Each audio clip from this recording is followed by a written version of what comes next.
ग्वालियर अंचल के दौरे पर पहुंचे मध्य प्रदेश के डिप्टी सीएम और लोक स्वास्थ्य एवं चिकित्सा शिक्षा मंत्री राजेंद्र शुक्ल गजराराजा मेडिकल कॉलेज GRMC की साधारण सभा की बैठक में शामिल हुए,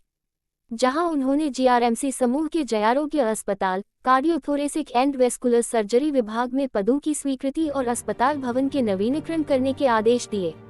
साथ ही GRMC से रिलेटेड स्वास्थ्य सेवाओं के लिए 700 करोड़ रुपए की योजनाओं की भी बात कही है। राजेंद्र शुक्ला ने कहा कि प्रदेश के हर क्षेत्र में उच्च स्तरीय चिकित्सकीय सुविधाओं की उपलब्धता सुनिश्चित करना राज्य सरकार की प्राथमिकता है। ग्वालियर स्थित GRMC की वन ओ सामान्य परिषद की बैठक में ग्वालियर सांसद, राज्यसभा सांसद, विधायक और महापौर के साथ साथ मेडिकल कॉलेज के डॉक्टर्स भी शामिल हुए और ग्वालियर क्षेत्र के अन्य स्वास्थ्य संस्थानों के अधोसंरचना विकास, मैन पावर, उपकरण उपलब्धता की भी समीक्षा की गई। इस दौरान राजेंद्र शुक्ल ने 1000 बिस्तर अस्पताल के लोड को कम करने के लिए जिला चिकित्सालय, सिविल अस्पताल और ग्रामीण क्षेत्र के अस्पतालों के विस्तार की बात कही है। साथ ही यह भी कहा है कि अस्पतालों में रिक्त पड़े पदों को जल्द से जल्द भरा जाए। नर्स एवं वार्ड बॉय के जितने भी पद हैं उन्हें शीघ्रता से भरा जाए ताकि मरीजों की बेहतर देखभाल हो सके। आरक्षित वर्ग के जो पद भरे नहीं जा पा रहे हैं उनके स्थान पर कंसल्टेंसी पर चिकित्सकों को रखकर कार्य किए जाने पर भी गंभीरता से विचार किया जाए। अस्पतालों में दवाओं की कमी नहीं होना चाहिए। अस्पतालों को लगभग 80% दवाएं उपलब्ध हो रही हैं। जो दवाएं उपलब्ध नहीं हो रही है उन्हें प्रधानमंत्री जन औषधि केंद्र से क्रय किया जाए। राजेंद्र शुक्ल डिप्टी सीएम मध्य प्रदेश ने न्यूज घर तक चैनल को बताया। आज ग्वालियर मेडिकल कॉलेज की सामान्य सभा की बैठक थी, जिसमें ये विचार हुआ है कि मध्य प्रदेश के सबसे पुराने मेडिकल कॉलेज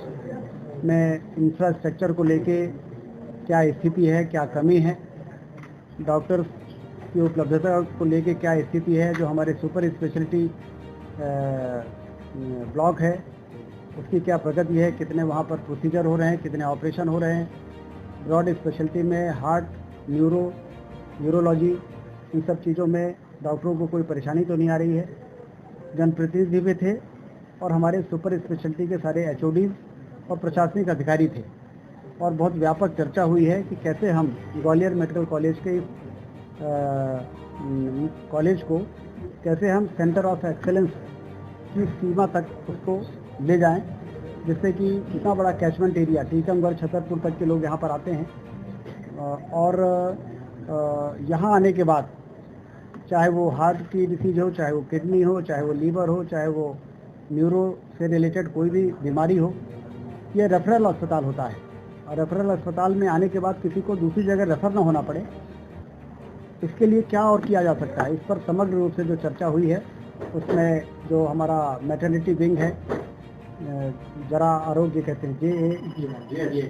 हाँ, वो बहुत जर्जर है, बिल्डिंग बहुत जर्जर है। ऐसे ही न्यूरो से रिलेटेड यहाँ पर सुपर स्पेशलिटी तो बहुत पुराना है लेकिन उसकी बिल्डिंग भी जर्जर है। सीवरेज सिस्टम को लेके भी यहाँ पर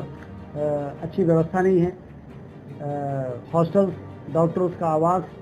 इन सब चीज़ों को लेके हमने कहा है कि इसका डिटेल प्रोजेक्ट रिपोर्ट बनाएं, जिससे कि इसको इस स्तर का इंफ्रास्ट्रक्चर हम बना सकें कि जिससे डॉक्टरों को यहाँ पे काम करने में भी सुविधा रहे, मरीज भी आए तो इमरजेंसी मेडिसिन, ट्रॉमा, इस प्रकार के भवन रहें कि वहाँ पर पहुँचने के बाद उनको इधर उधर भटकना ना पड़े और जिसको जहाँ पर जांच के लिए या इलाज के लिए या भर्ती के लिए जाना पड़े आसानी से वो जा सके। तो सभी जनप्रतिनिधियों ने प्रद्युमन जी जो माननीय मंत्री हैं और हमारे नारायण सिंह कुशवाहा जी जो मंत्री हैं और हमारे सांसद भारत सिंह जी और जिलाध्यक्ष जी भी थे, महापौर, सारे विधायक, कमिश्नर, कलेक्टर, सभी लोगों ने समग्र रूप से बड़ी खुली चर्चा की है और उस खुली चर्चा के बाद हम लोग इस निष्कर्ष पर पहुँचे हैं कि इसमें इंफ्रास्ट्रक्चर में जो काम करना उसकी एस्टिमेट बना के DPR बनाया जाए और डॉक्टरों से संबंधित जो परेशानी है उसके जो एग्जीक्यूटिव कमेटी के चेयरमैन हैं नीरज सिंह जो IAS ऑफिसर हैं, उनको भी मैं लेके आया था, उन्होंने उन सारी बातों को नोट किया है। इसका समाधान करेंगे और हमारी कोशिश है कि भोपाल, इंदौर, जबलपुर, ग्वालियर और रीवा ये एक ऐसे सेंटर बन के डेवलप हों कि उस संभाग के लोग जब इस सेंटर पे आ जाएं तो उनको फिर नागपुर, दिल्ली और मुंबई इलाज के लिए जाना ना पड़े।